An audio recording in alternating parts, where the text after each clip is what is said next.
Hi, this is Spooky and Spur Lab, and today we're going to be doing a review of Little Daisy in the Maestro.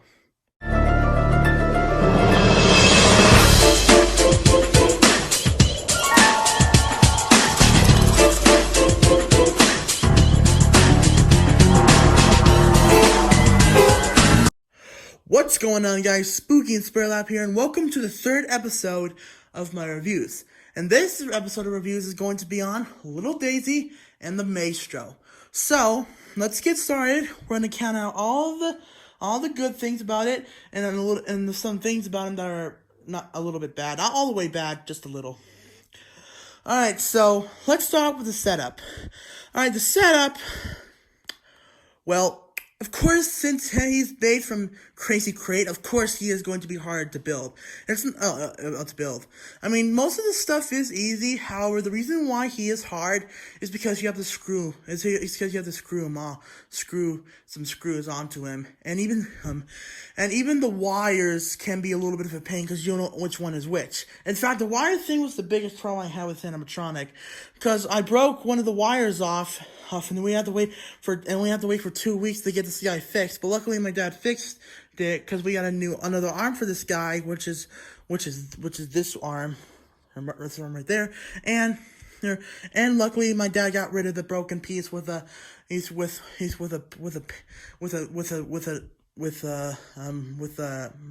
stable remover. Yeah, that's what it was called. I think it was a stable remover, and got rid of the broken piece. So the setup of this guy is a really big nightmare.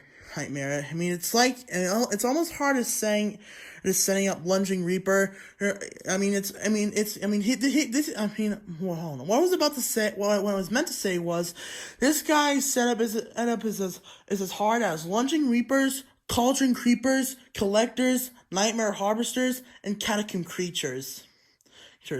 So yeah, the setup of this guy isn't really that good. But let's talk about the way he looks.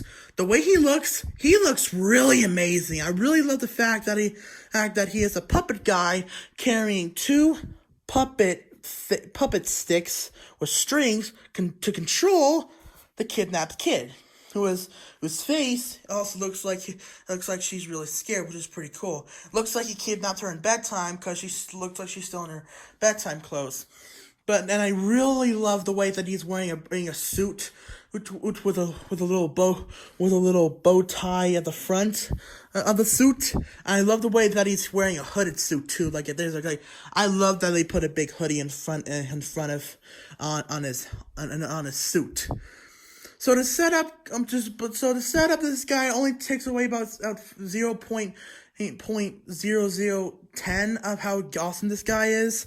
However, there is another thing that takes away another 0.005 chance of this guy being good, even though he is still amazing, and that's his mouth movement. Now, I'm not gonna lie, let's go to the face first. His face looks terrifying and scary, and I love the way his face looks. And look at those eyes and eyebrows and mouth and the nose, and the whole face. It looks really scary. Now, I know that most people don't really like the face, but I love the face. However, I do have to agree with them on the mouth movement. The mouth movement isn't really that good in my opinion. It only moves down a little bit, and I don't really like the mouth movement. His mouth just moves down a little bit. I mean, there are some that move a lot, but this one just moves a little bit. And there's a lot of them that moves a little bit. And there were some occasions that it wouldn't move at all, which was pretty disappointing. So, and I wish it would have a better move where his mouth would move a whole lot. Like it was made out of the same thing, but his mouth would move a little bit more, like it would move this far and not this far. So yeah, I don't really like the mouth movement, but the mouth still looks cool. His face still looks cool and everything. Oh, and I love the fact that they put some rings on his fingers, skull rings. I didn't even notice that at first, and it looks really cool. And I love the sleeves if they stroke all the way down to him. And I love it goes all the way down to his base. Which, by the way, his base is actually wooden. I thought it was wooden. I thought it was a plastic silver base, but it's not No, it's not a plastic base. I thought it was a metal base, but it's not a metal base. It's a wooden base, just like the Boogeyman's. I mean that's the Little Daisy and the Maestro's base, and that's the Boogeyman's base. So they pretty much have the same base, because Crazy Crane Techie Toys are make the props that are in the same factory, which means they need to make them parts. Oh yeah, and I love the fact that this guy is 7.8 feet tall, not 7.1 feet tall. Why is that? Well, I figured out that Little Daisy and the Maestro was only 6.7 feet tall, and Boogeyman was only 6.5 feet tall, which really disappointed me, because I thought they were two really cool, tall animatronics. But I like his height. He's 6.7 feet tall. It's really cool for a tall guy like him. Sorry, my throat's being stupid again. And it looks amazing. I guess his face might be squishy. I mean, it's a little bit squishy, not all the way. It's just a little bit. But I like the way he looks. He looks really awesome. And yeah. And let's talk about the way he's portrayed. The way he's portrayed as a puppet animatronic is amazing. Seriously, I never seen a puppet animatronic, a puppeteer animatronic in my whole life. The way he's a puppeteer animatronic controlling a kidnapped kid is amazing. Excuse me. Now the hooks actually are for this. Now the wires actually are for the zip ties.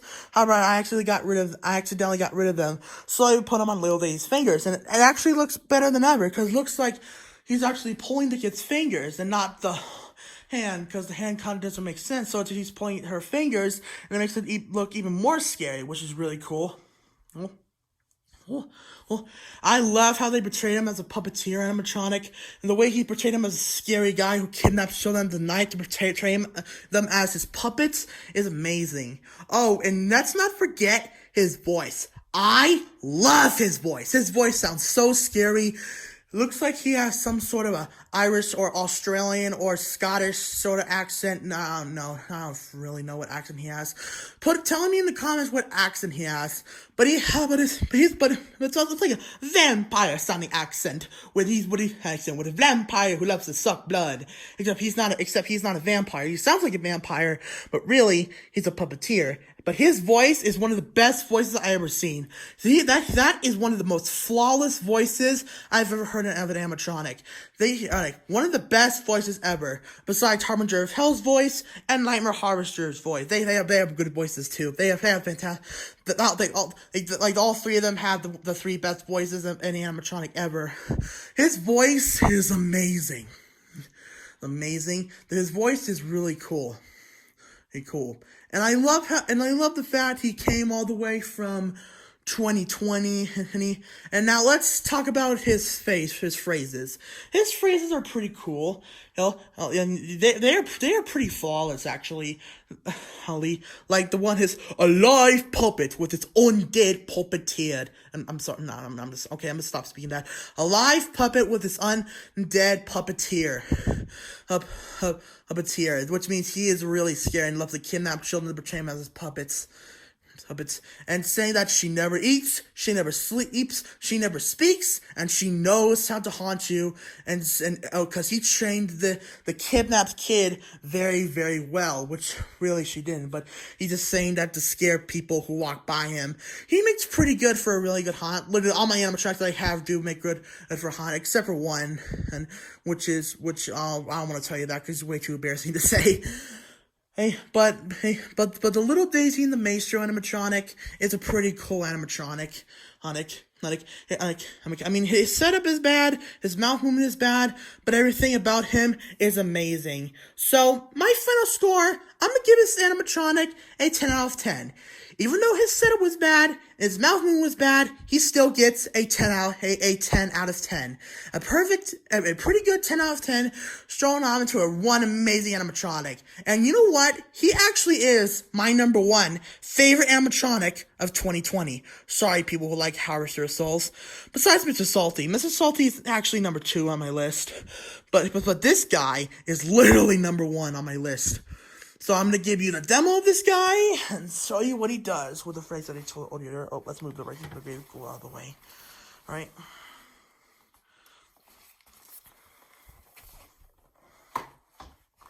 All right, let's plug him in.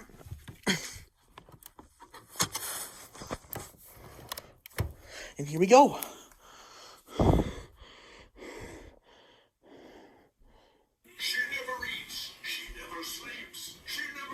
Oh, and his puppeteer things glow too.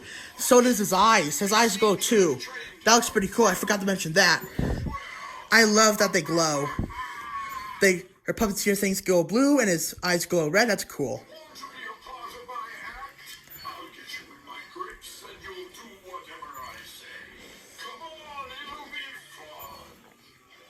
Sorry for the little squeaky noise he's making.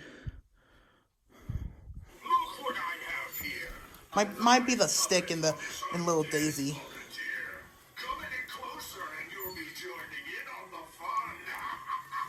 Look, Little Daisy animation looks pretty cool. Looks like she's really getting controlled by the puppeteer. She never sleeps. She never speaks. But she knows how to haunt you. It seems I've trained her very, very well. Sorry if he's a little quiet. I mean, his volume is only like this, even when I turn it on full volume. So I'm really sorry. I don't know if I'll fix it or not, but he's still cool the way he is. All right, let's do one more. Look what I have here. A live puppet for this undead puppeteer. Come any closer and you'll be joining in on the fun. All right. There we go. All right, everyone. That's my review on Little Daisy and the Maestro. Our next review will be on the Boogeyman. Then that's it for today's review. See you all next time, folks.